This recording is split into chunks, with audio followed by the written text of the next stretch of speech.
Hey leader, and welcome to episode number 323 of the L3 Leadership Podcast, where we are obsessed with helping you grow to your maximum potential and to maximize the impact of your leadership. My name is Doug Smith, and I am your host, and today's episode is brought to you by my friends at Baritong Advisors. If you're new to the podcast, welcome. I'm so glad that you're here, and I hope that you enjoy our content and become a subscriber. Know that you can also watch all of our episodes over on our YouTube channel, so make sure you're subscribed there as well. And if you've been listening to the podcast for a while and we've impacted your life, it would mean the world to me if you'd leave us a rating and review on Apple Podcasts or Spotify or wherever you listen to podcasts. That really does help us to grow our audience and reach more leaders, so thank you in advance for that. Well, get ready to be inspired. In today's episode, you're about to hear my conversation with John O'Leary. If you've never heard of John, let me tell you a little bit about him. He has an incredible story. In 1987, John was a curious 9-year-old boy. When playing with fire and gasoline, John created a massive explosion in his home and was burned on 100% of his body. He was given less than a 1% chance to live. His epic story of survival was first showcased in his parents' book, Overwhelming Odds, in 2006. Originally, they printed 200 copies for friends and family, and now his parents have sold over 60,000 copies of that book. And it was that book that first invited John to embrace his miraculous recovery and share it with the world. John now inspires over 50,000 people at 100-plus events each year. He speaks to companies and organizations across industries such as sales, health care, safety, marketing, finance, faith, education, and insurance. And he's consistently described as one of the best speakers we've ever had. He receives nearly 100% of his engagements from referrals. His schedule is a testament to the power of his message and who he is as an individual. His emotional storytelling, unexpected humor, and authenticity make each of his presentations truly transformational. His first book, On Fire, The 7 Choices to Ignite a Radically Inspired Life, was an instant #1 national bestseller, selling over 200,000 copies and being translated into 12 languages. John's Live Inspired podcast is a top-rated Apple podcast and has more than 2 million downloads. And his second book, In Awe, Rediscover Your Childlike Wonder, came out in May of 2020. And John considers his greatest success to be his marriage to his wife, Beth, their 4 children, and his relationships with friends and family. And I love this conversation. John inspired me and fired me up. And you're going to hear John not only share his story, some of the lessons that he learned along the way, and of course, I'll take him through the lightning round as well. So you're going to love this episode. But before we dive in, just a few announcements. This episode of the L3 Leadership Podcast is sponsored by Baritong Advisors. The financial advisors at Baritong Advisors help educate and empower clients to make informed financial decisions. You can find out how Baritong Advisors can help you develop a customized financial plan for your financial future by visiting their website at baritongadvisors.com. That's BERATUNG advisors.com. Securities and investment products and services offered through LPL Financial, member FINRA and SIPC. Baritong Advisors, LPL Financial, and L3 Leadership are separate entities. I also want to thank our sponsor, Henny Jewelers. They're a jeweler owned by my friend and mentor, John Henny. My wife, Laura, and I got our engagement and wedding rings at Henny Jewelers and had a wonderful experience. And not only do they have great jewelry, but they also invest in people. In fact, for every couple that comes into their store and gets engaged, they give them a book to help them prepare for marriage, and we just love that. So if you're in need of a good jeweler, check out hennyjewelers.com. And with all that being said, let's dive right in. Here's my conversation with John O'Leary.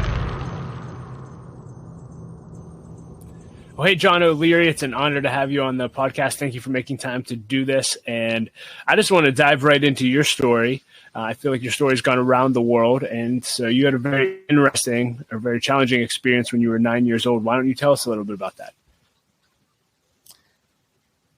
Well, even the way you framed that, like traveling around the world, it would have been the last thing in the world that I would have expected for this story, because it's the one thing I hoped that would not come out of the story. Maybe we can talk about that later on. But the story you're referencing was at age 9, I witnessed kids in my neighborhood playing with fire and gasoline. So I grew up in the Midwest in St. Louis, Missouri, and little boys out here, at least, maybe things are different in Pittsburgh, but out here, little boys are crazy, man. So they're playing with fire, they're playing with gasoline. And I assumed if these kids could do it, so could I. So my father's at work on a Saturday morning.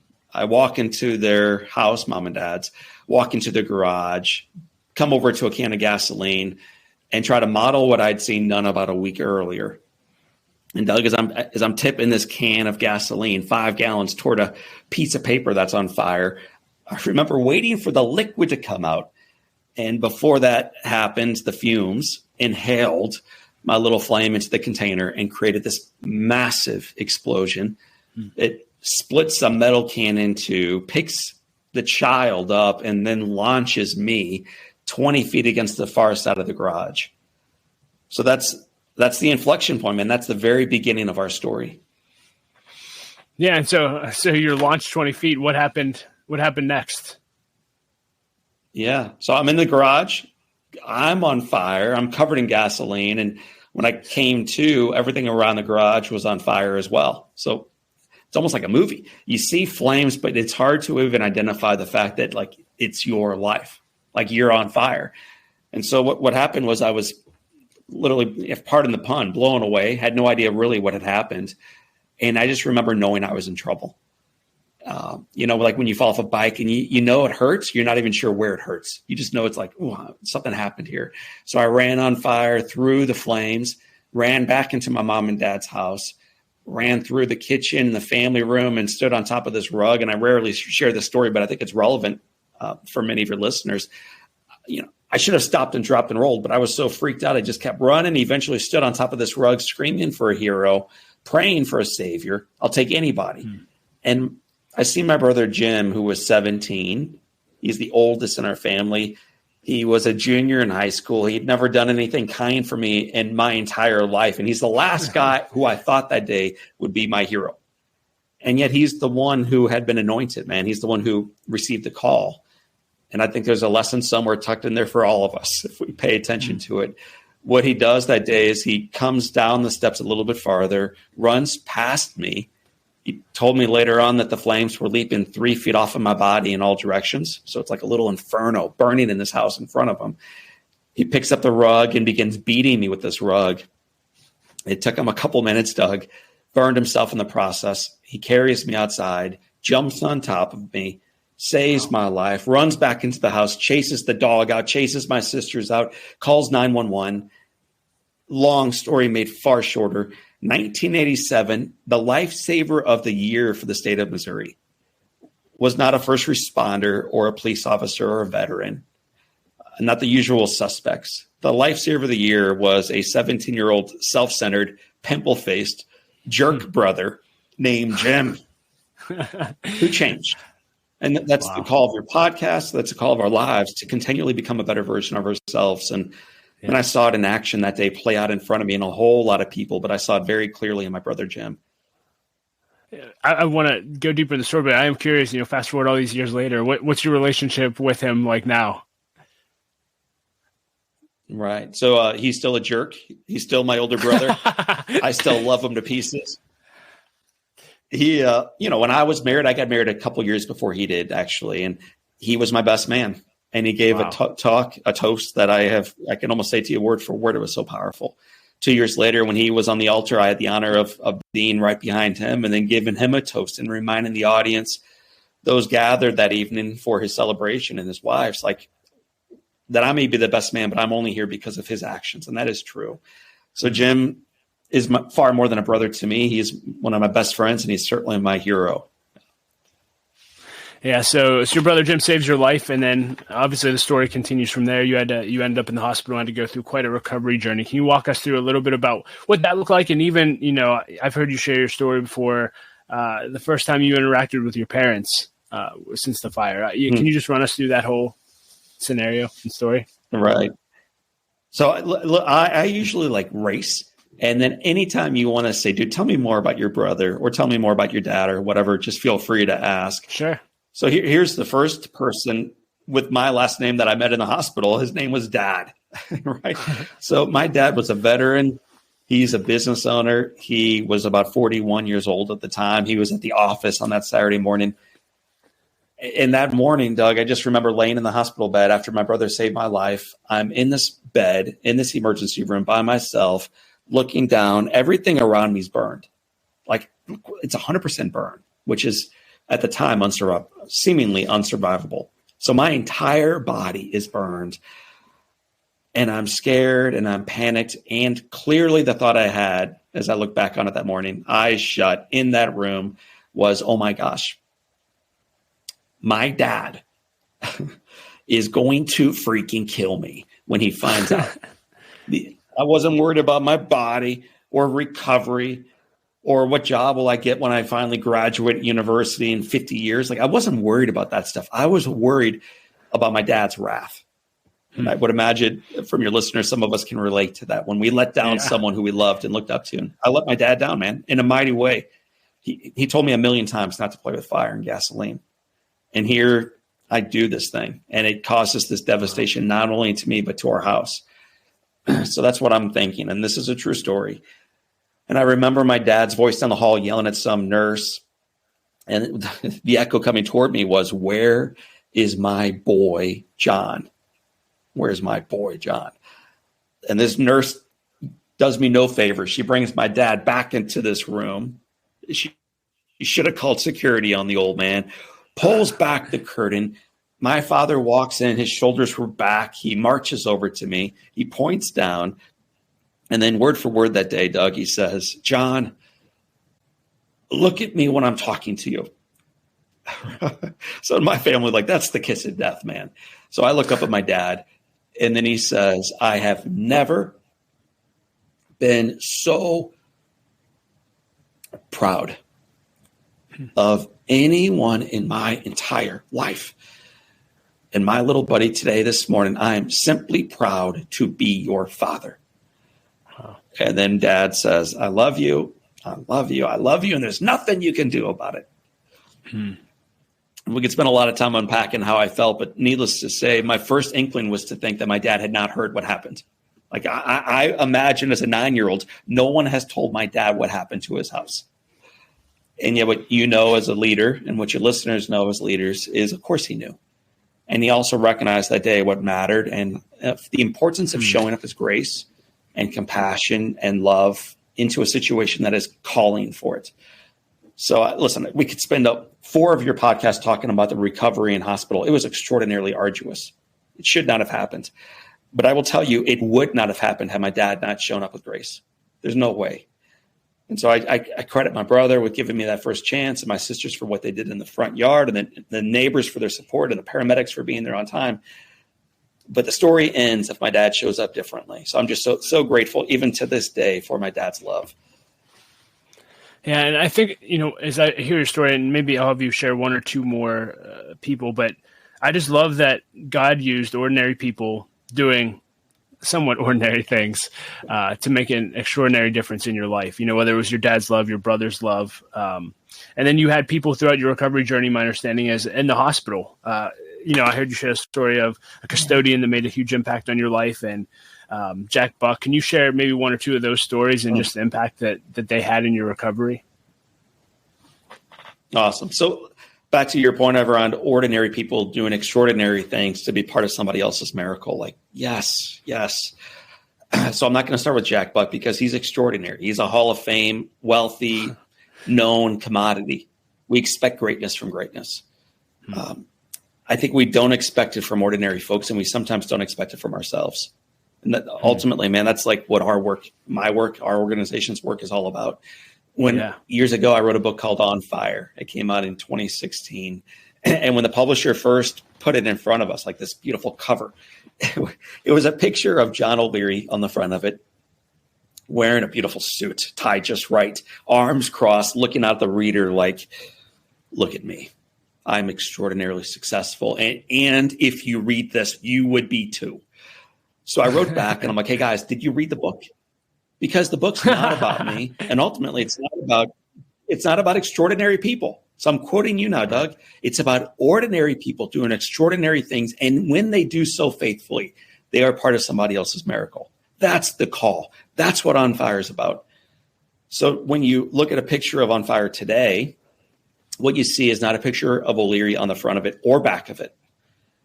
On the front of the book, and I don't have a copy in front of me, but on the front of the book it's like the letters O-N, fire below it.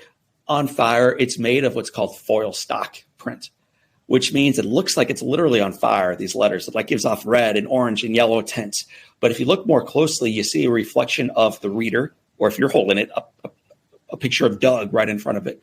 And the idea is that people, ordinary people, you and me, in other words, see within these miraculous stories themselves. and they're called to be part of that for somebody else. So I just want to be very clear, like, yes, this is a crazy story, 100% burn and all these other things you're going to hear. But we only share this so that we recognize our role, all of our roles, myself included, in being part of somebody else's miraculous story.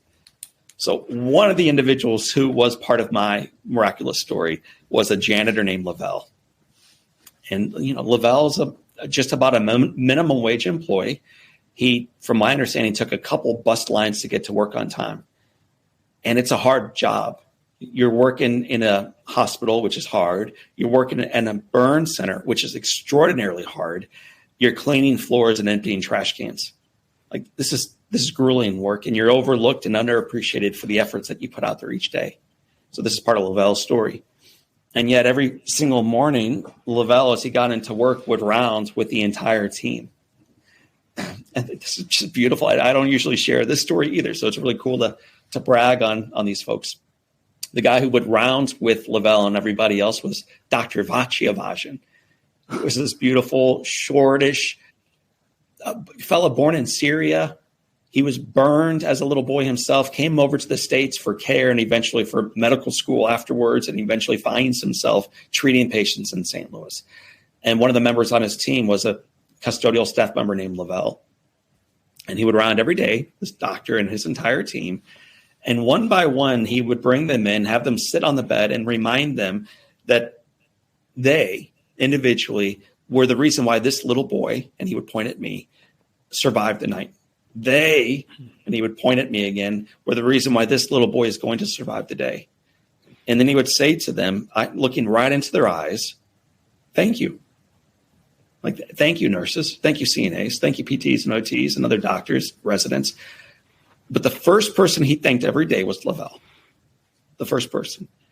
And I think there's so much to be said about the least among us aren't. We overlook them so often, and we celebrate bold, tweets from the great leaders who get the other side. We love it when the Republicans get the Democrats, and the Democrats, man, they punch back at those Republicans. We love it when our leaders yell.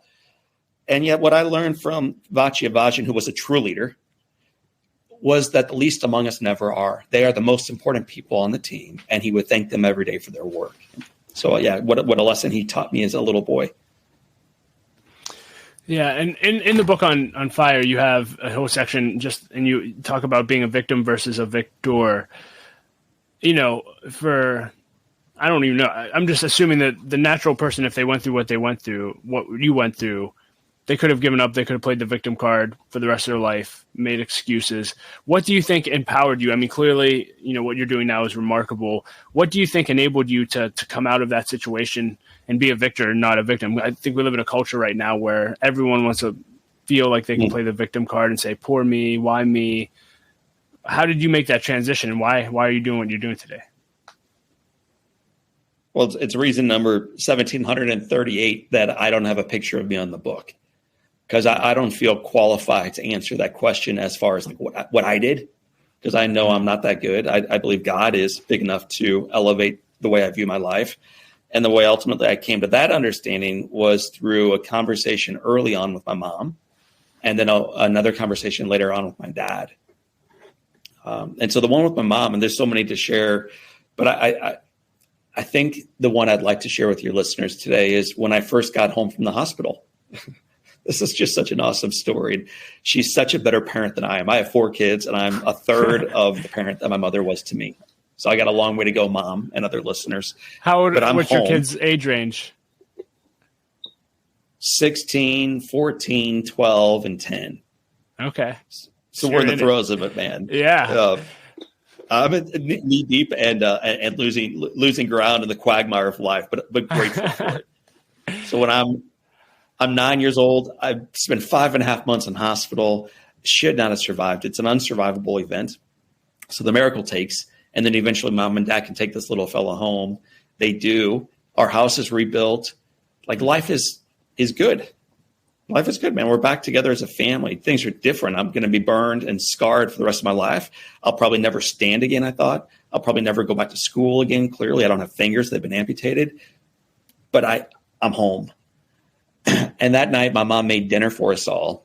It's just like 6 kids and mom and dad and a golden retriever named Taffy at this table. No one else is around. It was a really sacred, special night for us. And the problem that I had, Doug, is I can't hold anything with my hands because I'm a victim. And I've been victimized by this fire, this thing that has happened to me. And so my favorite sister, she knows it. She'll probably listen to your podcast because she's an avid fan of the work we do. So Amy, shout out to my sister and friend living in Austin, Texas, Amy O'Leary-Geraci. Amy grabs a fork, she scoops up potatoes, and she brings them toward my mouth. And right as the potatoes are about to enter on in, man, right as I'm about to be fed by someone else, because that's what when we're a victim, that's what we want. Just feed me, Right before my sister feeds me, we hear the voice of my mother coming from my right, and it says, Amy, drop the fork. Wow. If John is hungry tonight, he will feed himself. And dude, Doug, what I knew, what Amy knew, what my father and 4 other siblings knew, and anybody who cared to look over our shoulders and observe would know, is there's no way this little boy will ever feed himself. Look at him. He's a victim. He's scarred and broken, bright red skin, open sores, no fingers. Very clear that this little boy is victimized by life. It's obvious to anybody who wants to see it, including me. And so I look at my mom with that kind of face where you're like, give me a break. And then she doesn't look at me. She looks at Amy and says, Amy, like I said, if he's hungry, he's going to feed himself. And Doug, we could spend a couple hours unpacking what happens next because it quite literally took a couple hours to unpack. But by the end of that night, dinner had been ruined. A couple plates had been flipped onto the floor. Everybody else had left the room except for the dog who was still eating the remnants up.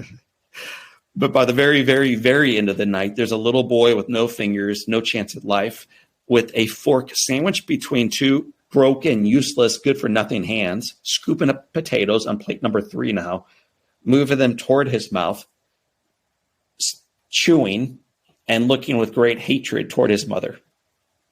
But the key is this. He's feeding himself. Like I'm for the first time since being burned, I'm doing something for myself. And I believe you're a faithful guy. I mean, Jesus, when he does miracles, frequently will say things like, pick up your mat, wash your face, take action, do something. And so often in life, man, we just keep waiting for someone else to pick up our mat or to wash our face or to feed us that next bite of potatoes. And my bold mother, I would have never done this for myself. I would have never done it for a child because I'm not that intrepid. But she is, and that's why, that's why I just want to celebrate her today. She's just such an awesome mom. Wow. And you've mentioned faith several times. I'm just curious, were you always a person of faith? Did that come in your journey later? What role has faith played in your whole journey? Yeah, I mean, so I grew up in a Christian home, and we prayed before dinner and went to a Christian school and went to church on Sundays. You checked every single box, man. And yet at that age, it was ultimately a childlike faith and the faith of my parents, if I'm real with you. But for me at age 9, it was a real faith. And when I colored a picture of Jesus in a boat and then ultimately outside of a boat, calling Peter onto the water with him, as a little boy, I believed if Jesus ever called me out of the boat, I could walk on water. Not like, I don't know, it seems to go against everything physics has taught me about life. I really believed as a child, if the God of the universe called me out of the boat, I could walk on that water too, which was really healthy after being burned and ultimately being told that the way forward is to shut your eyes, take the hand of God, and walk onto that water with him, which is what my mom and dad reminded me of daily. And so I believed back then that he could guide me into this journey. So I think that's a hugely important part for me as a little boy recovering. However, if we're honest about it, as you get older, you recognize that sometimes, even with a faith, sometimes you start to sink. And even with a strong faith, sometimes the things you pray for don't come to pass. And even though you pray later on in life, for me, I had a friend in high school and 2 in college die in automobile accidents. Well, where was God for them? And where's God for you when you're seeking love in your life? You've never dated. You got to at some point wrestle with that childlike faith. And that's when you have to decide whether or not it was just your parents and it was convenient when you're a kid, but now you're going to figure out your own thing, or if deep down it is yours.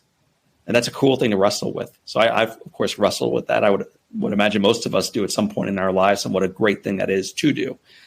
And now I've wrestled, and I've been proven in my life that the God of the universe remains the God of the universe, that he remains faithful, that he is who he says he is. And for me, it is liberating to know that I don't have to figure out how to solve the next puzzle.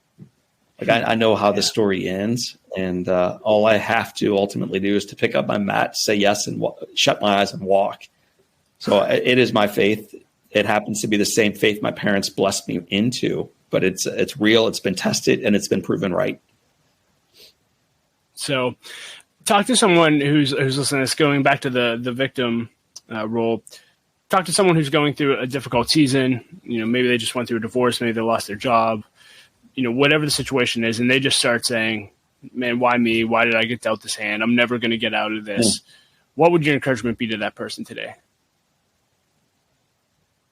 We just talked about wrestling, and I'm 6 foot tall and weigh like 150 pounds. So I'm not a good wrestler, man. Any of your listeners would knock O'Leary down and hold him on the mat for as long as they desired.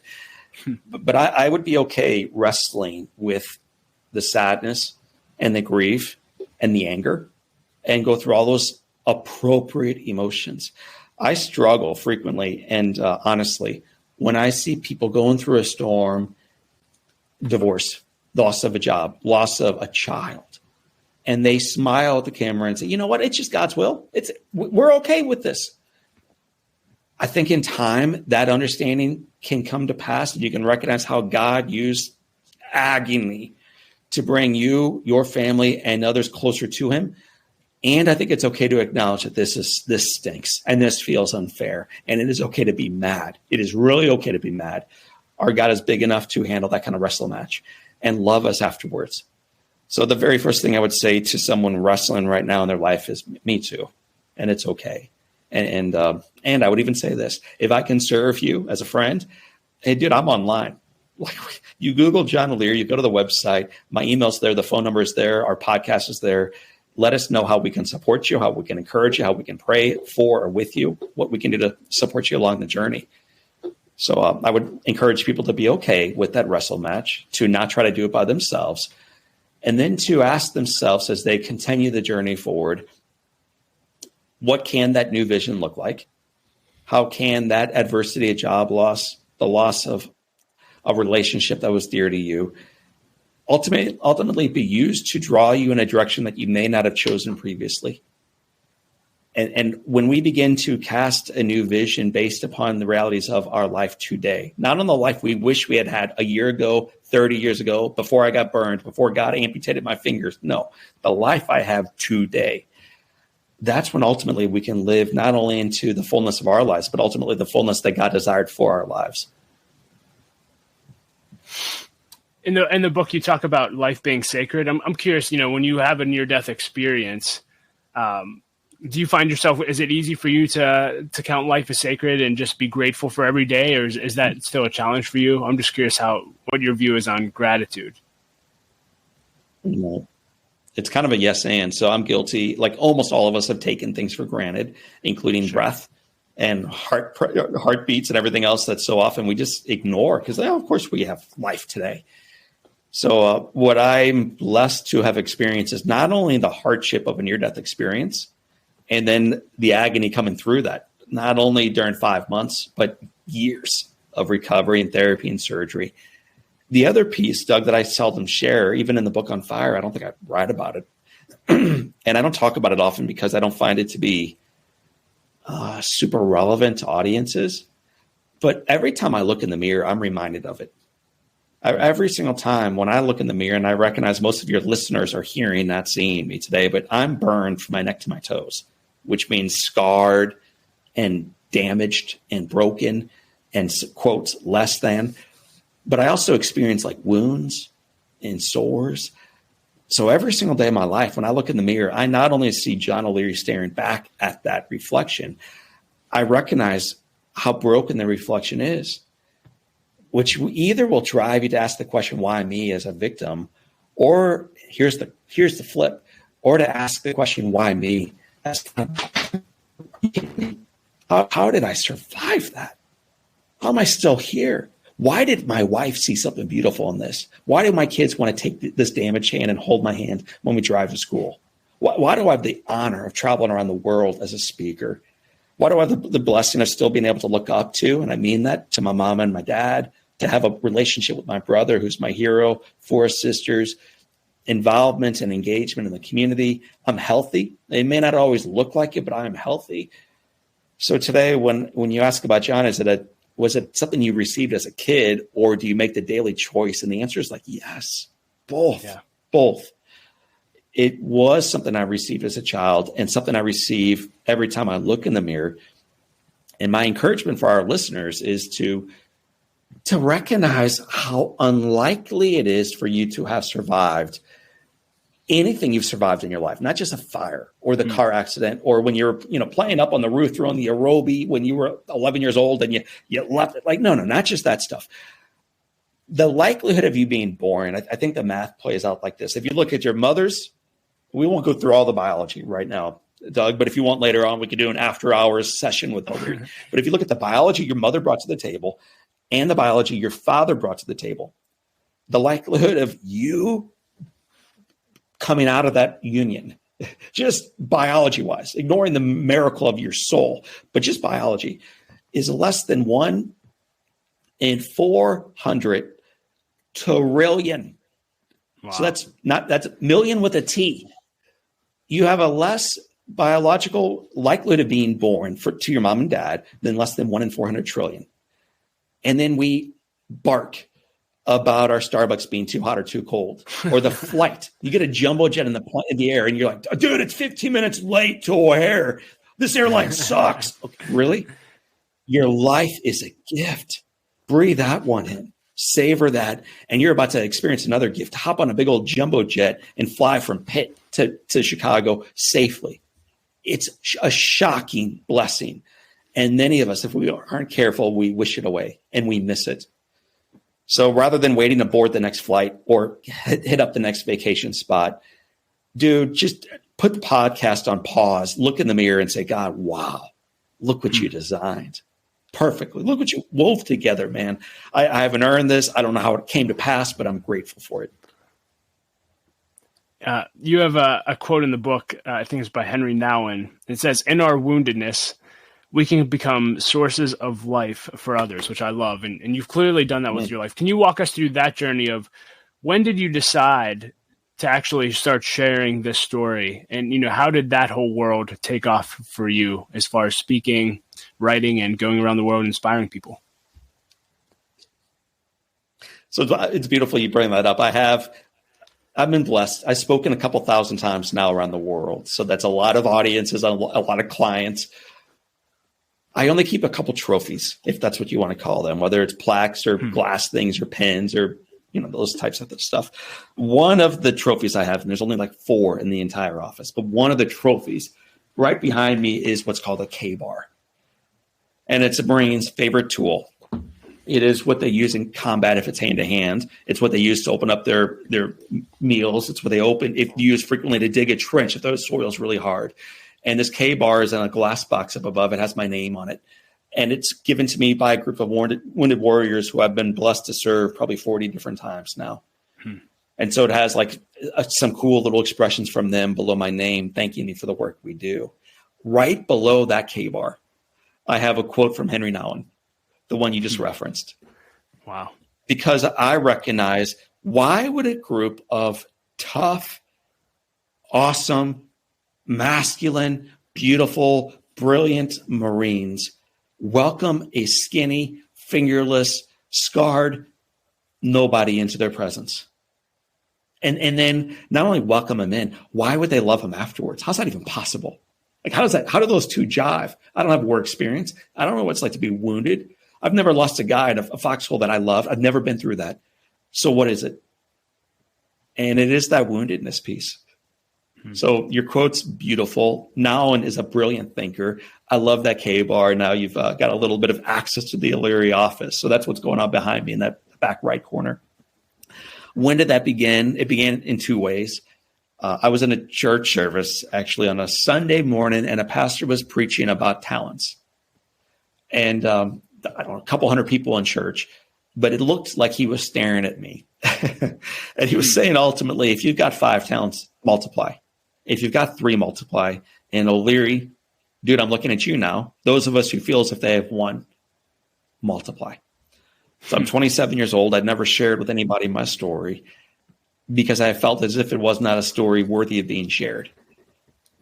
Because why would you ever tell anybody about a horrible event in your life? Like, what good can come out of woundedness, to use that word you used a moment ago?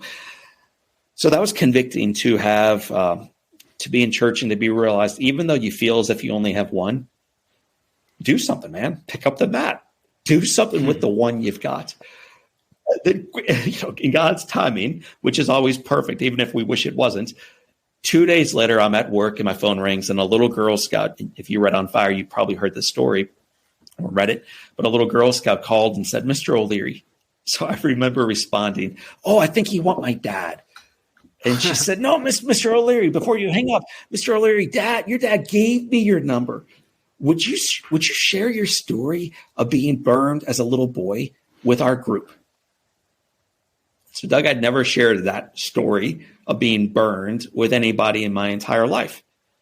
But on the heels of being called to do more with my 1 talent, it's only 1, but I guess I could apply that to a group of 1 group. And I could apply that talent 1 time.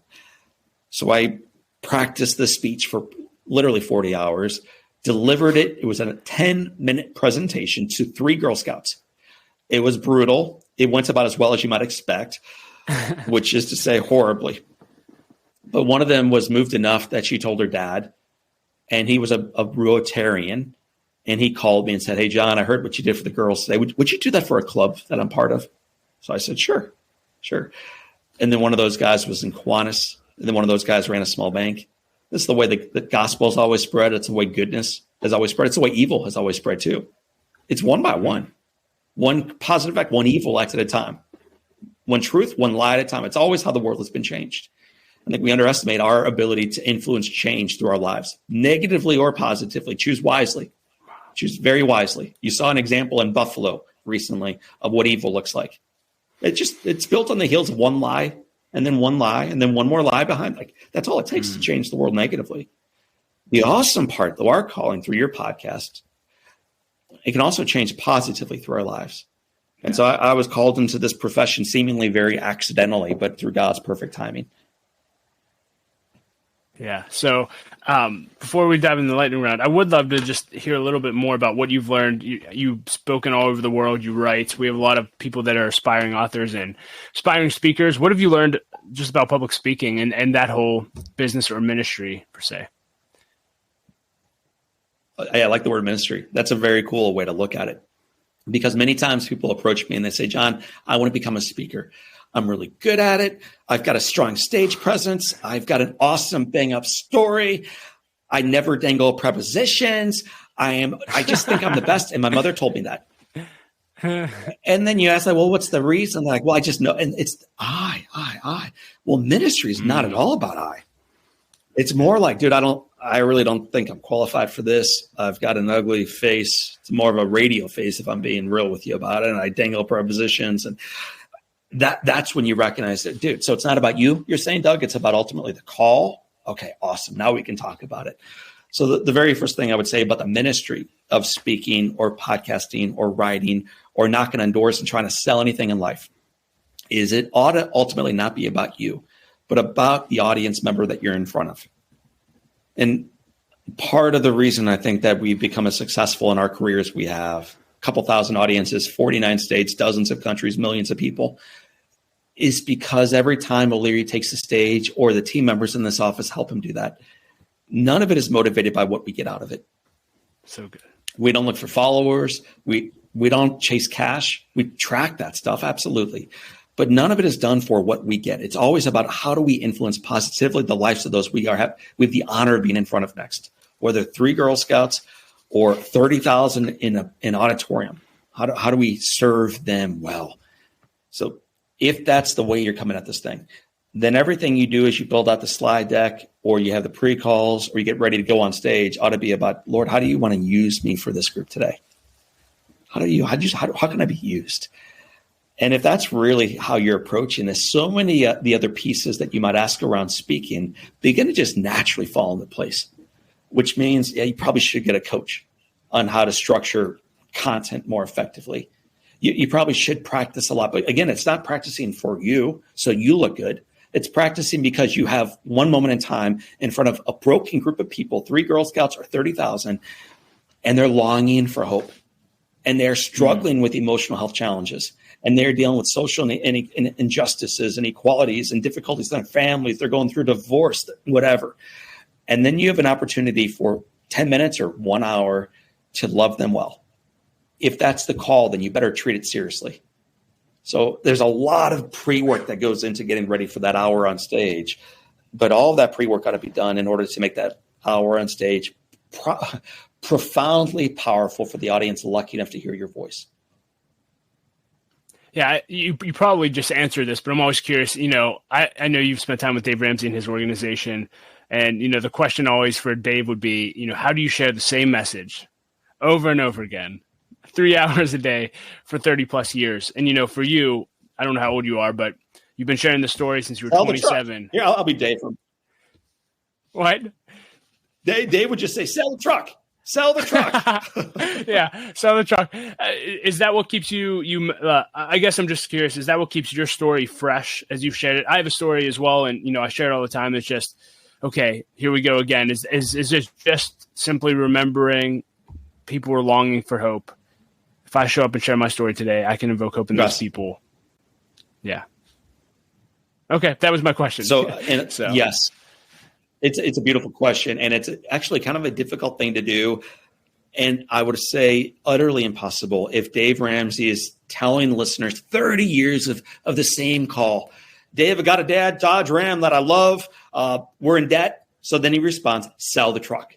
Like, how many times can you have the same call before you're like, dude, I'm done with this? What motivates Dave, what motivates all missionaries, what motivates you, Doug, what motivates me is not how do I get more listeners? It's how do I make sure the listeners I have, the viewers I have, the audience that I have are inspired to take the next right step forward in their lives. And so years ago for me, what I created to make sure that I did my work, I prepared better, I grew a bigger audience. We met them in different ways through books and podcasts and coaching series and all the stuff we've done. How do you do that? How do you stay authentic and all in every day when it's the same thing, dude? Same thing. So here's my mission statement for life. My mission statement. The reason I choose to tell people to sell their truck or go on the next flight or get on the next stage or hop on the next podcast. John O'Leary chooses to thrive. So that's the answer. You want to answer the question. I choose to thrive. And here's mine. I choose to thrive because God demands it. My family deserves it. The world is starved for it. Let's roll. No excuses. So I choose to thrive. Again, this every stage, big and small, seen and unseen, because God demands it. My family deserves it. The world is starved for it. Let's roll. No excuses. No excuses. So what I am motivated by is that expression of truth coming into an audience. And then what I recognize as you do, as Dave does, is these audience members are clamoring and longing for something that you can share with them. And many of them, if we're real about it, well, here's what we know. 66% of us feel as if we're isolated. A little bit more than that feel as if they have no one in their life to share truth with. 1.4 million Americans last year attempted suicide. Jeez. So the game you and I play is life and death. Like, this isn't like, I wonder if I can get paid more next. No. People in this room are wondering, should I even be alive tomorrow? Is my life worthy? Is my child, like, how do I do this thing well? So I don't think this is a joke, and I don't view it as a speech or a podcast or a book. I view it as mission work, and I take that very seriously, as I know you do as well. Yeah, and you just shot a whole shot of adrenaline in my arm to get fired up about the work again. So thank you for that. And speaking of let's roll, with the time we have left, I want to roll into the lightning round. And so just a bunch of fun questions I always ask. And the first one is, what is the best advice you've ever received and who gave it to you? Gosh, there's so many answers to that. Two answers come to mind very quickly. The first from my mom. She had a little poster hanging up in the kitchen growing up, and it said, "This too shall pass." And that's a very good thing to be reminded of when you are on the big stage and Dave Ramsey's introducing you, to name drop for a moment, or you got the following, or you have status, or whatever the things are that may mean you are all that. It's important to have someone whispering over your shoulder, "This too shall pass, dude." Don't get a big head. Don't miss the miracle of this moment. Don't let the days go with these little children that you have the honor of raising. Don't miss anything. This too shall pass. But she hung not only for those moments, she also hung it for the negative moments. The moments when our house would burn down and her little boy would come within an inch of losing his life. This too shall pass. She hung it for when we had a second house fire years later. She hung it for when my father was diagnosed with Parkinson's disease and they lost everything financially. As difficult or as beautiful as life might get in front of her, what she knew she needed the reminder of, this too shall pass. So then hold on to the things that don't pass away. Okay, that's a really key lesson for me to learn as a little boy growing up and as a man today. The second thing to learn from them growing up, my dad's lesson he taught me.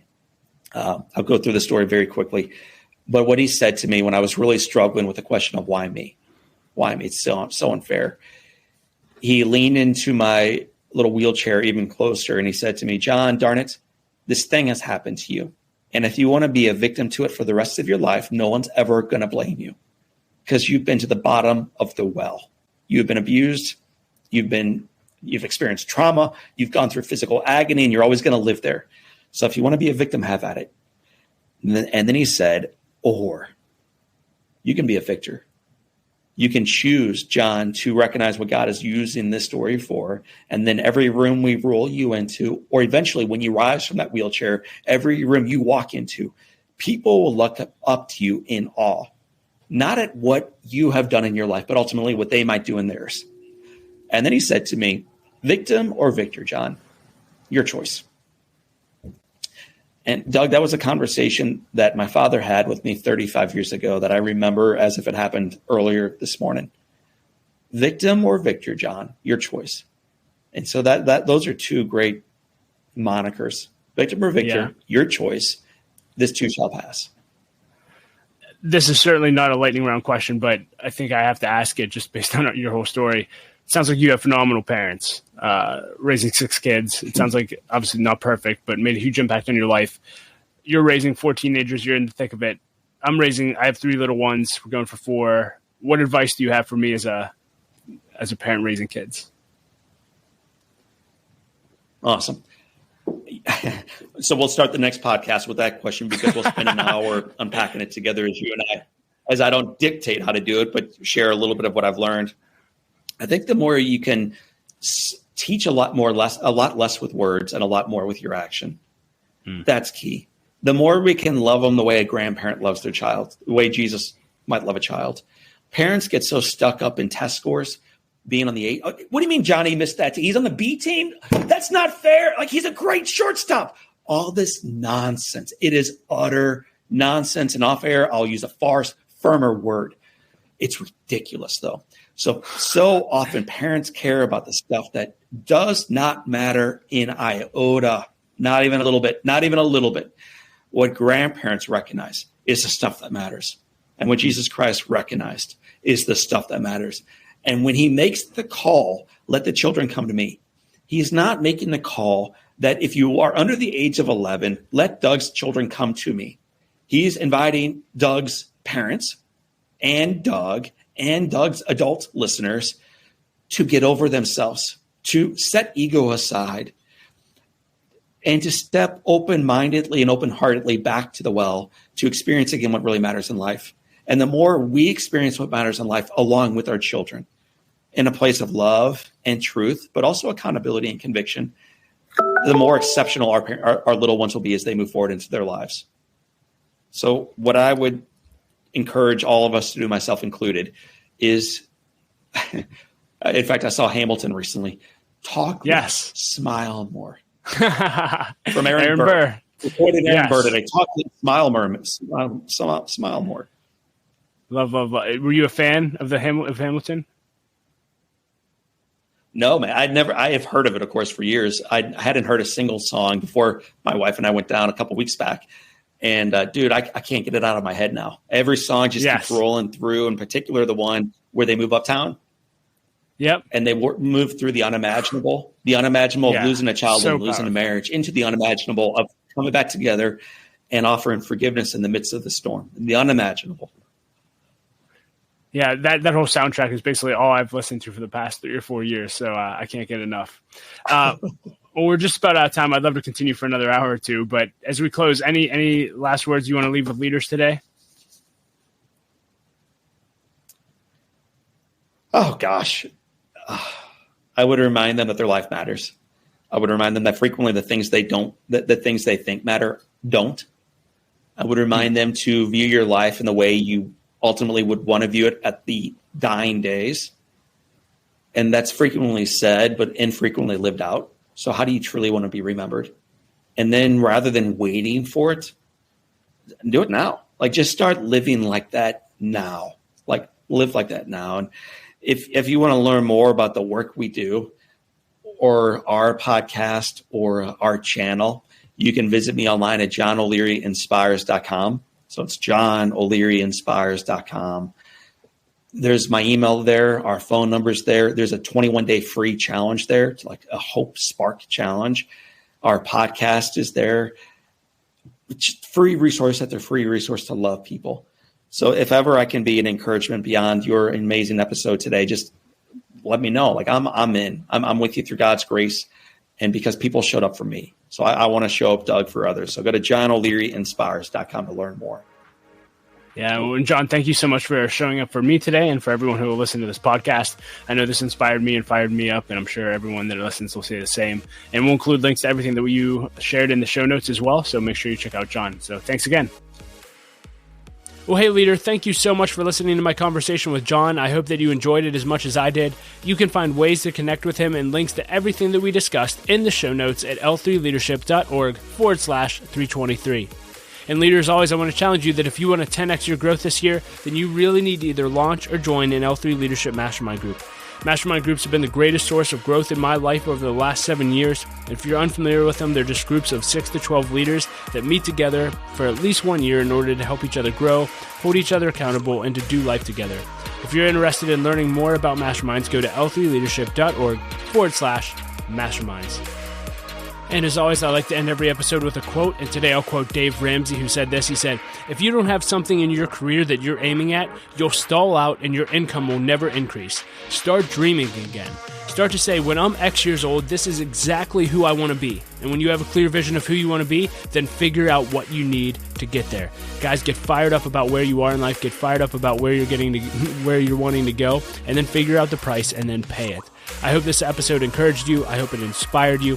And as always, know that Laura and I love you. We believe in you. And remember, don't quit. The world desperately needs your leadership. We'll talk to you next episode.